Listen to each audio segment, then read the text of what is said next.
Michaela, Hi. welcome back to the UK. Thank you. It's good to see you. Thank you for doing this. Really appreciate it. Of course. So you've been spending some time in London at AmericanaFest UK, haven't you? So tell us all about that and what you got up to there. Yeah, so I got here, I guess, almost a week ago at this point. And the first several days were all in London for AMA UK stuff. So I got off the plane at like 7:30 in the morning and got to the hotel and changed my clothes and went to a panel right away and started talking.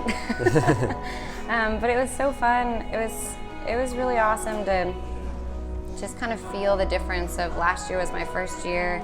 I didn't know that many people, and then this year it felt like I had so many friends, and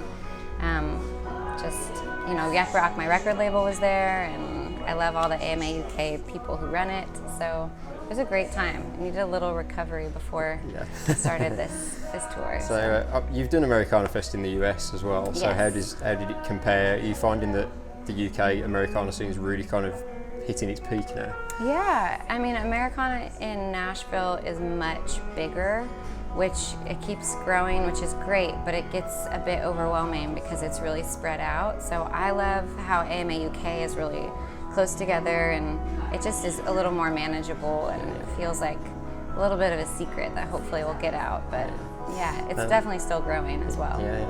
Now I want to speak to you about the new album, Desert Dove, which, as you know, was one of our favourite albums of the year last year. We absolutely loved it. So tell us about the initial idea behind the album and kind of what you wanted to achieve with the whole sound and the stories in the album. Well, the title and the kind of theme of the record, which has this kind of, for me, this thread of like Southwest, Southern California, so weirdly like desert meets beach.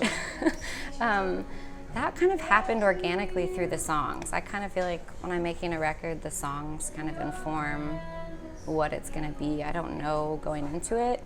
I did know that I sonically wanted to make a record that reflected a little more my personal taste of what I would want to listen to. And I love 90s pop country of Patti Loveless and Shania Twain and the Dixie Chicks, and I wanted to kind of get that energy and that kind of vocal prowess in a way, I guess, but blend it with what feels very modern and indie to me. Like, I love Raylan Baxter and The War on Drugs and some of these records that feel a little more sonically lush. So that was very intentional, of combining those two kind of genres in a way. And it was your first release with Yep Rock Records, who've been super supportive, and they've done really, really well in terms of the exposure. Like Rolling Stone featured you in The Boot and all these places. So what's it been like to be a part of that group?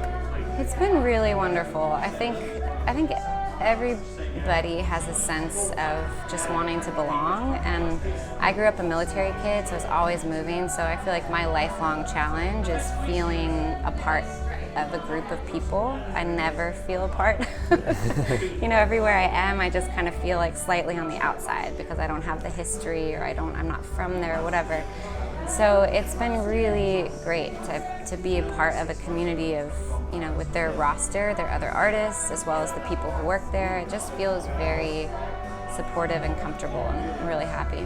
And you also had Sam Outlaw involved in the production of it, and we've got to know Sam pretty well over the last few years, and obviously he brought you over to the UK originally. So what was Sam like to work with in the studio? Because we know how talented he is as an artist, so what was he like on that side of things? He was great. He introduced me to Kelly Winrich, who co-produced, who is in the band Delta Spirit. So that was also kind of like the indie rock element, and Kelly plays a ton of instruments. So it was really interesting having like a trio in a way, because we kind of divided up certain things, but at the same time, it was a very collaborative effort. The three of us were constantly, discussing everything and going through the songs. So that felt really good, and I felt like I was really heard, and they took what I wanted and helped make that possible. So it was really helpful. And you had an amazing group of musicians on the record as well. There's such like a gorgeous kind of dreamy feel to the whole album. So how did you get to know those guys, and how did you get them involved in the project? So the main kind of crew were some guys, Mark Stepbro on drums, but also Daniel Bailey, who played drums, plays with Father John Misty, and Why Not Jansfeld was on bass. And I met most of them through Aaron Lee Tasjan. They were playing with him on a tour that I was hanging around. And so that was kind of like the main crew, and then Steve Elliott on guitar, and then Brian Whelan, who I met through Los Angeles friends, and he used to play with Dwight Yoakam, and he's to me like the hidden just secret weapon of this record, because he does a lot of the guitar stuff and sings harmonies.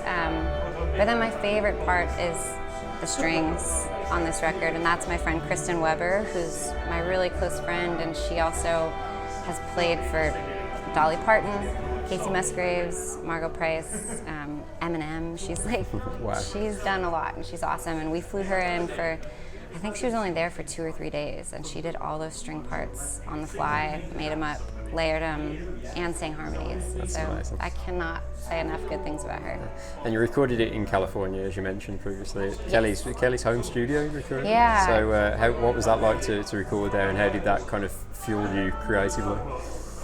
It was a really nice little refuge, because there wasn't any distraction of like anything going on at night. It's in Nashville, there's always a show to go to or a party, or or even just going home and being like, oh, I need to clean my house. We didn't have any of those distractions. It was just make music all day, every day. So that felt like a great privilege to kind of get to be reclusive and focused. Yeah.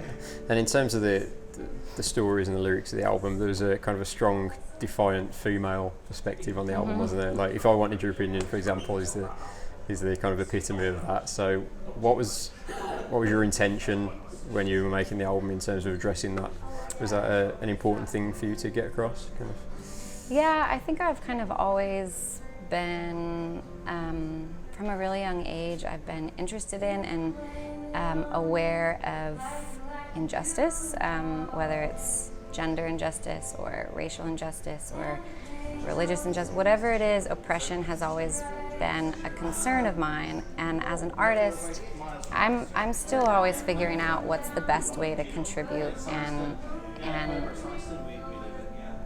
make any difference. So I think that kind of stuff, specifically sexism, and I think about gender roles and gender ideas a lot. So that's just naturally a part of who I am. And being a musician, I then face a certain level of different, just certain experiences that are based on gender that I think are really fascinating, also annoying. So I wanted to write a song. That song originally was inspired by Greta Gerwig, the director who just made Little Women. Yeah.